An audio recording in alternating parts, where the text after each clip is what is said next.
North Korea can hit most of the United States, say U.S. officials. The U.S. has detected highly unusual levels of submarine activity by North Korea. Mike Pence says all options on the table for North Korea. North Korean ICBM test, longest in the history of the regime. U.S. military set to test a new missile as early as tomorrow in response to North Korea. Sebastian Gorka on North Korea. This is a results-driven presidency. That's ominous. We are now on the threshold of a real national security crisis with North Korea. Surprisingly not fake news from Andrea Mitchell. According to a Pentagon assessment, after decades of international negligence, the regime led by Tin Pot dictator and Dennis Rodman admirer Kim Jong Un may now launch an attack not only on Hawaii and Alaska, but also on the continental United States. Thank goodness the mainstream media are diligently focused on President Trump's third cousin twice removed, who once ate borscht in the 1990s. Plus, we'll be joined by a truly deplorable panel of roaming millennial, Amanda Prestigiacomo and Zoe Rachel, to discuss the left's Tomi hypocrisy, a professor of Beyonce studies. It's a real thing, and a professor who was fired for the mere act of threatening to shoot the president, and a new study that shows Americans don't want their doctors to kill them for some reason. I'm Michael Knowles. This is the Michael Knowles Show.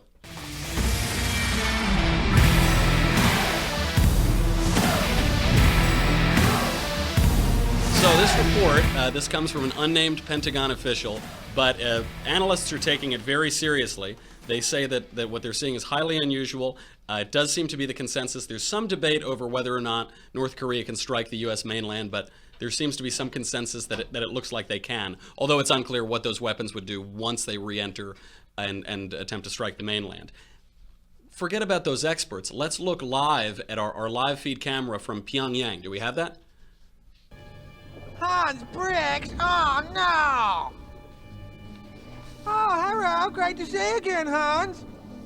Mr. Ill, I was supposed to be allowed to inspect your palace today, and your guards won't let me into certain areas.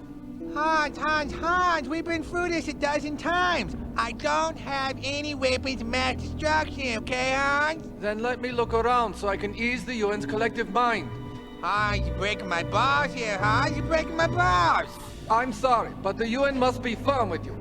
Let me see your whole palace, or else. Or else what? Or else we will be very, very angry with you. And we will write you a letter telling you how angry we are. Is Hans Blix still around, or is that might be old footage? I don't know if that's actually coming to us live from Pyongyang, but that has been the policy of the United Nations and all the nations in the region and the world for the past 25 years. They say, North Korea, if you don't comply with our nuclear requirements, we're going to be very angry. We're going to have the sanctions that are already in place. We are going to put pressure on you. Now, this is not just the opinion of Kim Jong-il in that clip, or Kim Jong Un, or Hans Blix, or the international community. This is also the opinion of left-wing favorite Jill Stein. We're hurting here the position of the South Korean people, who've been very clear that what they want, they are tired of war. We even have a peace treaty. The Korean War is still on. There's an armistice, but the people of the Korean Peninsula, and especially in South Korea, have lived under the threat of war for decades now. They're really tired of it. They would like to move ahead by negotiating a peace treaty. And, you know, the demonization of North Korea is part of the run-up to regime change. We saw it in Iraq, we saw it in Libya. It's part of demonizing a government that we then want to exercise regime change on, and then what do we get? You know, look at our track record here. It's not so good. The demonization of North Korea. Marshall, can you demonize a demon? Is it possible? Are they like a double demon? Can you demonize Moloch? I don't know, but possibly you can. I'm not sure which is more cartoonish, the marionette Kim Jong-il or the 2016 Green Party candidate for president. I'm not sure. Please go on. Again, it's the North Koreans who've added the provocation in launching missiles and testing that could... But remember where that came from. Long before they began their missile tests, the U.S. was conducting nuclear bombing runs against North Korea. We actually had nuclear weapons until the end of the Cold War. We actually had nuclear weapons stationed in South Korea. So this is very frightening to them. They've been basically cornered into feeling like they have to develop a nuclear weapon. You know, a lot of people donated to her and gave her money. That's true. I think she went to Harvard too, which probably explains it all. So that's true. We have been maintaining the world order now, even during this crisis that's gone on for decades. And we have not fired on the Kim regime. We didn't take out the grandfather, the founder, Kim Il-sung. We didn't take out Kim Jong Il in the 90s, and we haven't taken out Kim Jong Un, who is now the leader of North Korea. And we've punted on this through 3 different presidential administrations, for some good reasons, for some bad reasons. First up, when this became an issue, was Bill Clinton, the luckiest man in the world. Devil protects his own. Bill Clinton was very lucky. He came at a time after the fall of the Soviet Union, which had been propping up the Kim regime in North Korea. He came at a time when Kim Il-sung, the Sun King of North Korea, died. So that instituted a period of 3 years of mourning. Kim Jong-il had to protect against possible coups. He even there was this natural disaster, a major flood in North Korea, which caused famine. It just didn't seem like a big issue at the time, and Bill Clinton was not focused on foreign policy. Then George W. Bush was not as lucky as Bill Clinton. He walked in right into 9/11. He was fighting 2 wars in the Middle East that were a reaction to 9/11, and in 2006, Kim Jong-il detonated the first nuclear weapon that the regime had ever detonated. So they saw that not only were they seeking these weapons, but they finally had attained them. Now, unfortunately, President Bush was busy fighting other wars. He didn't turn his attention to North Korea in any really meaningful way other than the sanctions. And then came Barack Obama, who also did nothing about North Korea because he's a terrible president. There are no excuses, really, that Barack Obama could rely on. Totalitarian leaders have this amazing gift for duping the American left. I don't know, they work some magic or some charm on them, and that's what Kim Jong-il did. Do we have a cut of Kim Jong-il working his charm on the left? I don't think so. I guess our live feed is cutting out, our live feed from Pyongyang. Maybe the regime found it. Maybe this is news that the war is starting. Hopefully not. Stay tuned. They've always been able to do this from Stalin onward, and because the left says we need to focus on problems here, we need to focus on global warming, we need to focus on education, we need to focus on the social welfare system, and they aren't too concerned with the international order. So Barack Obama was elected to wind down those wars in the Middle East. He easily could have turned his attention to the Pacific, which I think he intimated he would during the 2008 campaign. Instead, Barack Obama instituted a policy called strategic patience, which is an incredible euphemism. Of all of Barack Obama's euphemisms, strategic patience was great.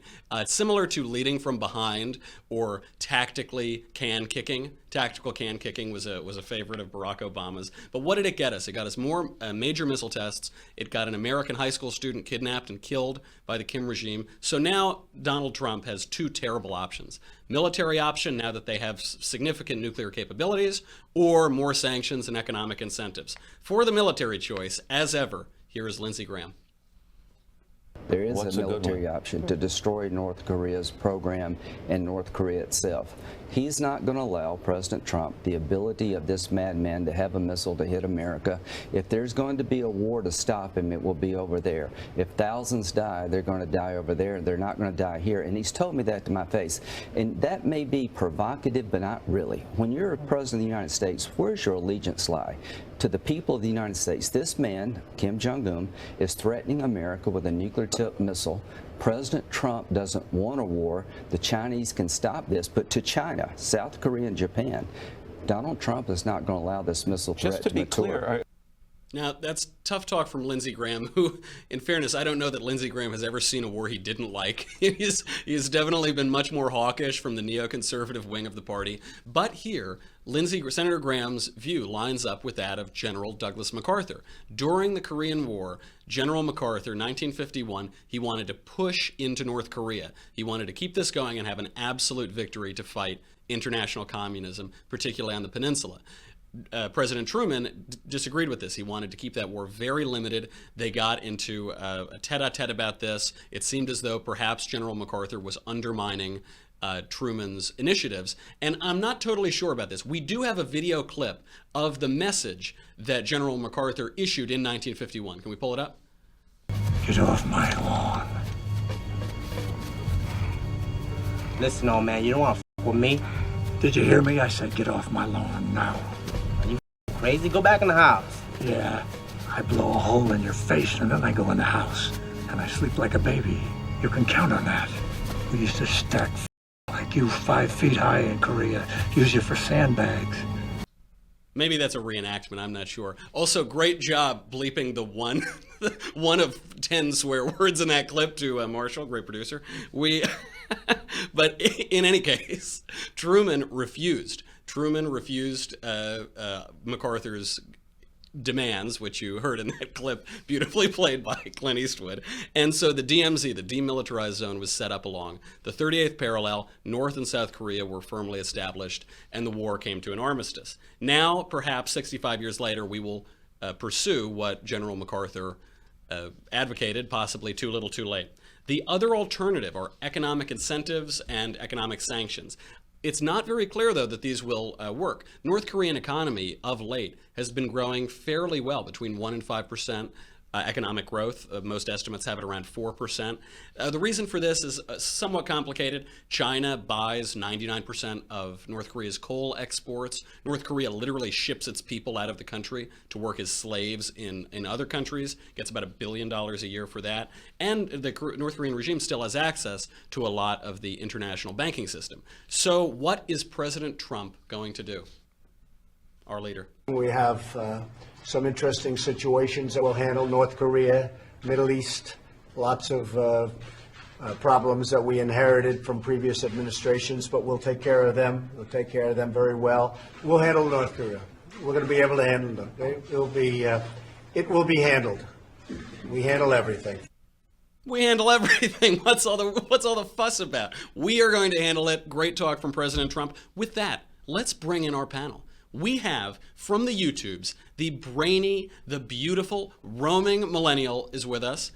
From the Daily Wire, we have the also brainy and beautiful Amanda Prestigiacomo. And then from everywhere else on the internet, we have the probably a little less brainy, definitely much less beautiful, Zoe Rachel. Always good to have him here as well. Amanda, why can't we just kill this guy? He is in one guy, he's in a third world country, he's very overweight, he has heart problems. Why is he still alive? We should just put it in the hands of Lindsey Graham, because clearly he wants this. He just wants to obliterate everyone. No measure from Lindsey Graham, of course, but we shouldn't expect any. I mean, it's a really touchy situation, but I have more, I feel better with President Trump than President Obama, as crazy as that sounds, because nothing, again, he just kicked the can down the road. At least President Trump is talking about getting China in there and, cutting out, putting sanctions on them and trying to do something. But yeah, it's a little crazy right now. And we have Jill Stein, who's insane, and then we have Lindsey Graham, who's also the biggest war hawk there is today. Who would have thought mild-mannered Lindsey Graham? He's so soft-spoken, he's so genteel, and he just wants to gun everybody down around the world. Yeah. So the Castros, the Kims, the Clintons, why do these terrible families stay in power for so long? What is it about them that we can't wrench them from power? I'm not saying anything until you say that I'm brainy and beautiful. In the interest of moving on with the show, and also when I speak from the depths of my heart, you are both brainy and you are very beautiful, Zoe Rachel. Oh, shut the longings of my heart and my loins, Zoe Rachel. You could have left out the loins, man. You had me at hello. Speaking of the longings of loins, let's talk about the Clintons. Let's get to the point. Oh, my God. I don't know what it is, man. It's for some reason, when you're able to make promises and you're able to accuse other people of being evil, that just goes a long way. Yeah. Empty promises and accusations go a long way, and that's how these people are able to stay in power. That's interesting. Roaming, the Trump administration managed to secure the release of that American high school student, Otto Warmbier. Unfortunately, he died, I think, days later or weeks later. But they still managed to secure the release, which President Obama could not. He worked on it for over a year. Does this show a good sign for the Trump administration and how he's going to deal with North Korea? Or are we just as bad off as it seems?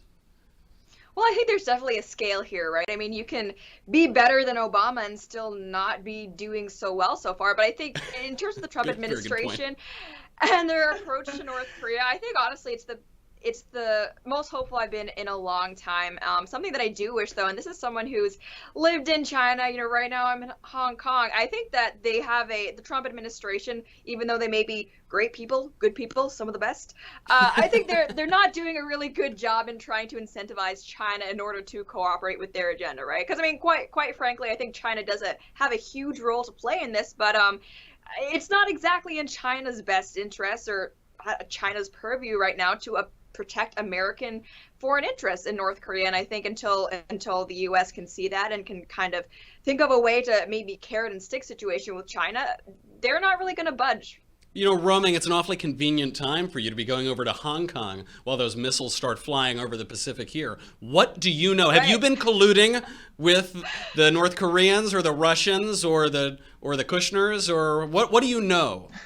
Yeah, I'm just getting as far away from the East Coast as I can. I might be coming back, sometime next year, and we'll see how the Electoral College works out in 2020. That is the plan. Once we go up in smoke, then I think Roaming is going to be hosting my show too. You'll have Ben's show, you'll have Andrew Klavan's show. That's a great strategy. I should have thought of it myself. Okay, now I know that you want to watch more Roaming Millennial and Zoe Rachel and Amanda Prestigiacomo, but you can't because you're too cheap, unless you subscribe to Daily Wire. So go over right now to thedailywire.com. It is $10 a month, very, very little, or $100 a year. You'll get the famed Leftist Tears tumbler. It's what I drink my delicious salty leftist tears out of every day. And you'll get to watch the rest of the Panel of Deplorables. We're going to be talking about doctor-assisted suicide. We're going to be talking about Tomi Lahren, all of those fun things that you'll only be able to see if you go and subscribe and give me your money. So go over there right now, dailywire.com, and we'll be back with the Panel of Deplorables.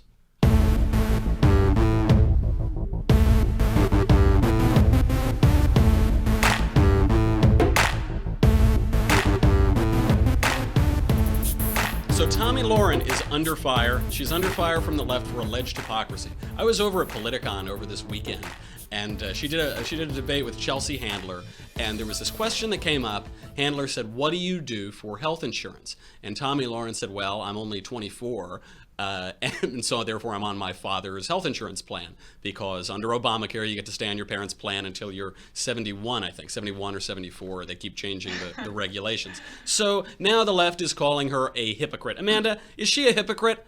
She's using a perk that is available under the law, but she also thinks that perhaps in general it's not a great regulation. Is she a dirty, rotten hypocrite? Well, first of all, the brain power in that room was just remark. I mean, you're bad. I didn't say it. But I'm sorry. But I'm not going to attack Tomi here. It's Tomi Lahren, actually, Michael. But basically, yeah, you can tell we do a lot of show prep here at the Daily Wire. Yeah. That's okay, I forgive you. But this reminds me of the attack on President Trump when he was basically bashing tax loopholes and then using them. Yeah, no duh. Like, of course he's going to use them. It's such a stupid attack. There's so many things you can go after Tomi Lahren on, and this is not one of them. Like I said, it's just like using the system that they implemented and still being against it doesn't make any sense. That's a great point. There's so much material at their disposal, and of course the left has to shoot themselves in the foot and using the word. I have to ask, Roaming, who won this debate? Is it like the Iran-Iraq war, we just hope both lose, or did somebody come out on top? America lost. Yeah, well, that's the thing.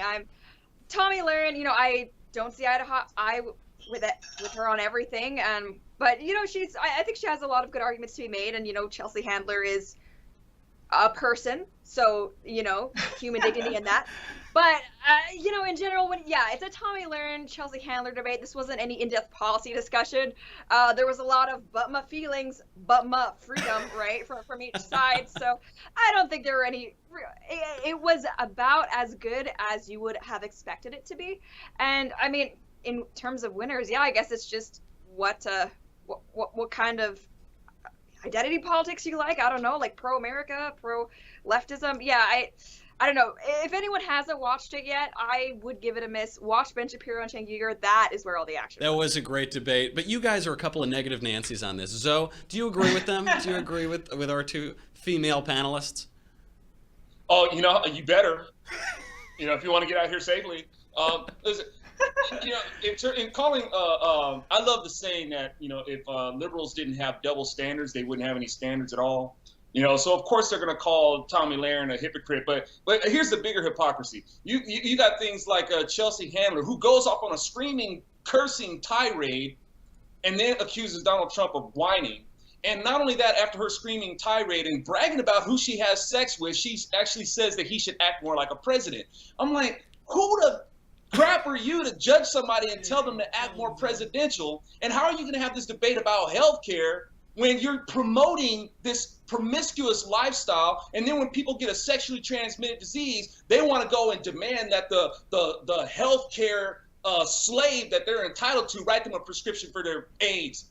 That is a great racket. Now I'll always defend very promiscuous lifestyles, but that is a great racket. And I have to ask on that point, Zoe, do you think there were two women in that debate? It was woman on woman. Do you think that this exhibits Politicon's internalized misandry? Is this sexism? We have two women on this panel, who, by the way, get paid 77 cents more on the dollar than we do. Is this Politicon's internalized sexism? If this is true feminism, this is a very strange way to show it. There should have been total solidarity on that stage. There should have been no contention whatsoever.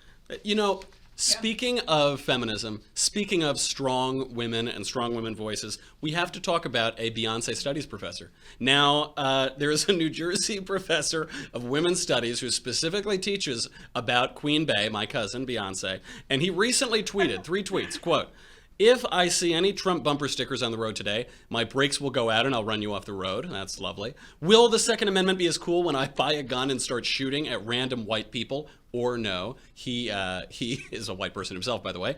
And, quote, "Trump is an effing joke. This is all a sham. I wish someone would just shoot him outright." Now, I know that you majored in Beyonce studies. Whatever happened to academic freedom? Why are they kicking this important voice out of the academy?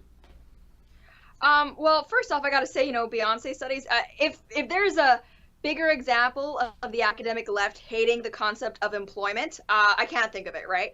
But yeah, I've actually had some conversations about this with people who say that, oh no, if we start to let go of professors who say things like killing white people's okay, advocating white genocide, that's bad. We're as bad as the left if we start doing that. And no. I'm sorry, but no, not wanting actual racists and, actual extremists who call for murdering white people or presidents around your children in positions of power, I don't think is being as bad as the left or, thought control. And I think it's crazy that most academics get away with as much as they do. What an uneducated rube roaming millennial is. Read a blog, for goodness sake, will you? Get on Twitter. So, not only does this professor teach Beyonce studies and threaten to kill people, he also has a terrible grasp of punctuation and grammar. Do you think it's time to shut down the colleges? Have the colleges just gotten out of control for employing these people? Oh man, one thing, I'm not going to go on the grammar Nazi angle, but I tell you what, man, this is once again Democrats with their true KKK colors on display. When they disagree with this, first thing they want to do is they want to start shooting people. They want to blow up churches. They want to set things on fire. That's just who they are. This is what they do. And I'm hoping that at some point people will start to catch wind that this is what they are. This is what they've always done. This is just what they do. Are you accusing the party that founded the KKK of racism? How dare you? How dare you? I am. I do it all day. No. Because they do it all day. Michael, you're wrong, because there was this magical switch, remember, when then all the racists left. So that's right. It's yeah. I forgot. Get me started on that switch. Yeah. Wait, Zoe, you don't remember? You don't?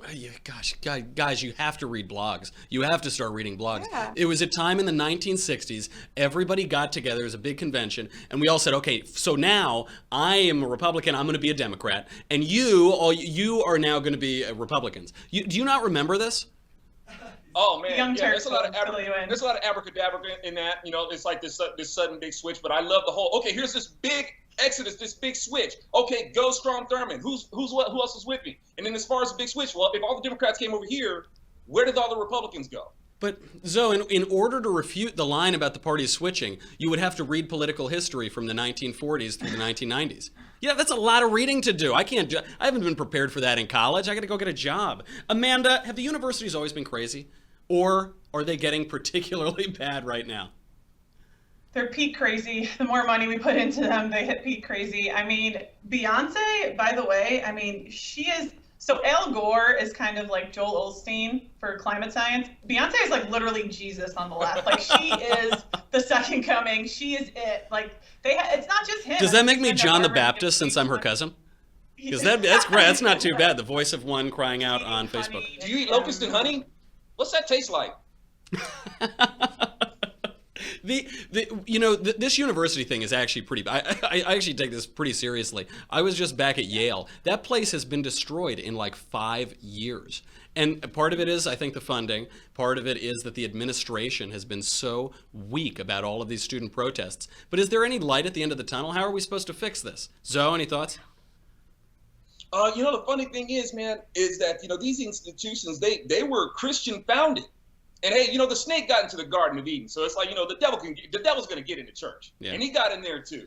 Preach. So, and the thing is for some reason, there's this push to qualify yourself as sophisticated and intellectual by disqualifying God. And their whole pursuit is to get as far away from that as possible to show that they are of some secular intellectual powerhouse.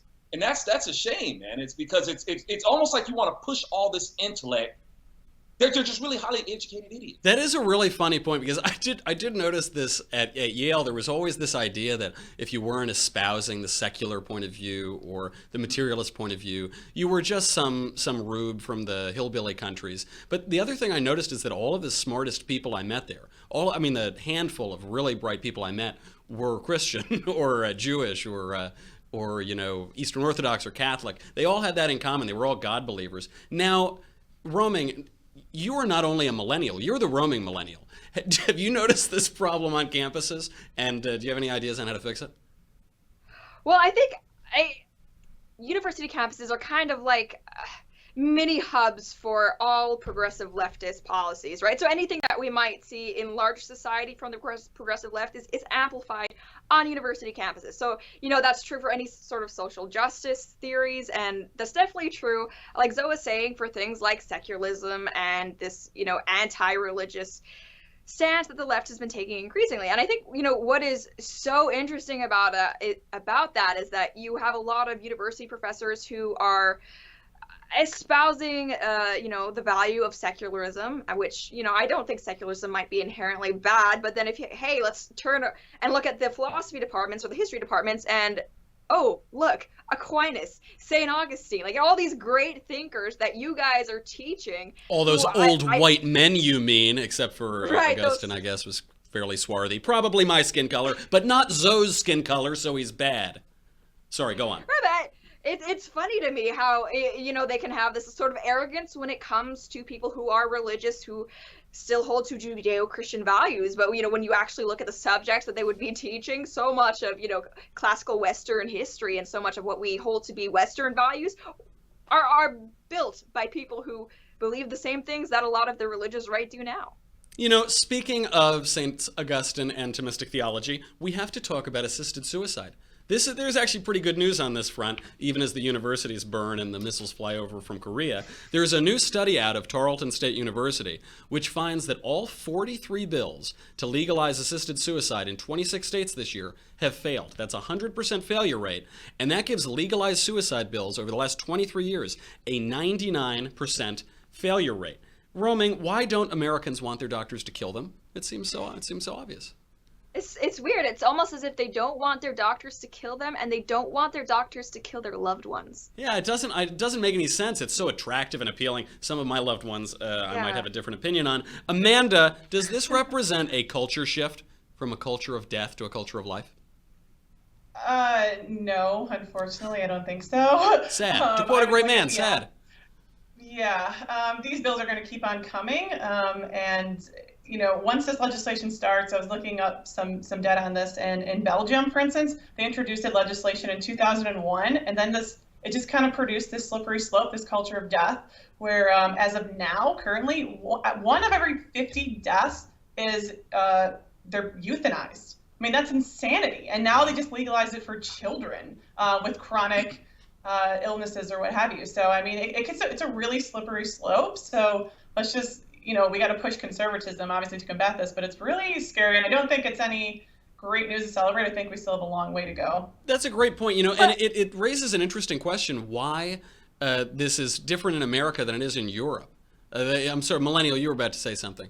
Well, I was just, going to say that it is worrying that Europe is going this way, especially, when it comes to children. But I think part of what might be positive about that, and we kind of see this in the recent very tragic Charlie Gard case, is that when people in the U.S. see these kinds of things happening in Europe, where we see not only a government kind of takeover of healthcare and choices that affect your right to life or, living in general, I think it might be a wake-up call for people here to see, like, hey, if we keep continuing down this road, this actually will be where it leads to, right? I mean, slippery slope argument isn't always crazy, and I think this is a very good example where people who are advocating for these bills in the United States need to take a good look at Europe, what they're doing there. Like, do we want to be a society where we help children kill themselves, where we decide that, this experimental procedure for this dying baby, not really worth it. I don't really see it, right? Because, I mean, in my opinion, these two things are very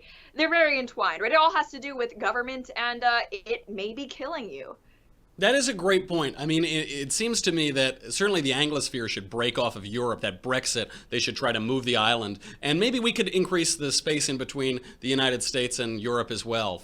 Maybe we need a little more global warming to fill up that Atlantic Ocean. Zoe, do you think that you should be able to kill your family members? Oh, man. Why ask me that? What do you know about my family? Anyway. What do you know that I don't know? What are we... I think the basis of this where it's really flawed is that I reckon the doctor has an oath to take that says do no harm, and if you're helping somebody to kill themselves, you're for surely doing them harm. And not only that, we're talking about assisted suicide, man. That's a business, and the nature of business is to grow. So if you're going to make it a business of assisting people with suicide, you can convince anybody. It's like, hey man, I want to fatten up my pocketbook. But you got to be a Trump level salesman to sell people death, to sell kill. I mean, you have to be. That is the art of the deal, folks. But when you think about it, I mean, look, we got a culture right now of suicide bombers, and they're taught from childhood that, hey, you kill yourself, you get what, 72 virgins, you get some young boys, that are as fresh as pearls. So you can actually sell this on people. You can actually create a culture. That way seems a lot more exciting than in some hospital room. Older family members can feel like they're a burden, and even Green. You have that culture. Yeah, when you have that culture of death, older family members can feel like they're a burden, and then kind of go forward with this kind of stuff, even though they don't really want to.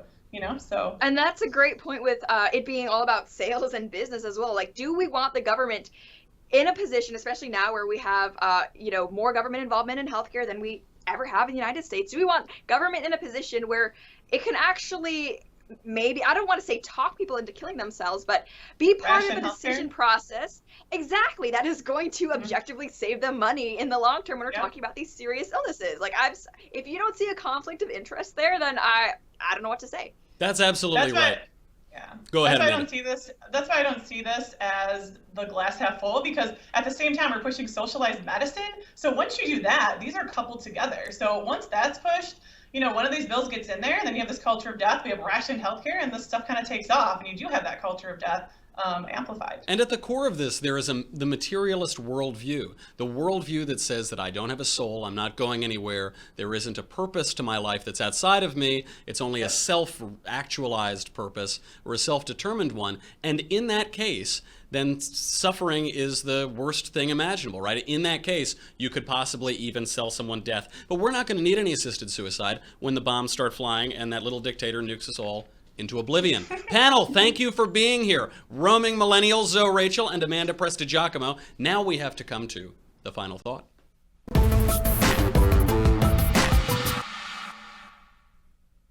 The big Kung Pao's chicken in the room that we have not yet discussed much is China. For years, the United States has leaned on China to pressure North Korea on its nuclear weapons program, to evidently zero success. This week, China's Vice Commerce Minister insisted, quote, "We think the North Korea nuclear issue and China-U.S. trade are in two completely different domains. They aren't related. They should not be discussed together." Well, there's a new sheriff in town, and President Trump has promised to do just that, finally tie trade to North Korean nukes. Critics will shriek about the inefficacy of this tactic, but it couldn't possibly do worse than our previous quarter century of failed policy on the peninsula. I'm Michael Knowles. This is The Michael Knowles Show. Come back tomorrow. We'll do it again.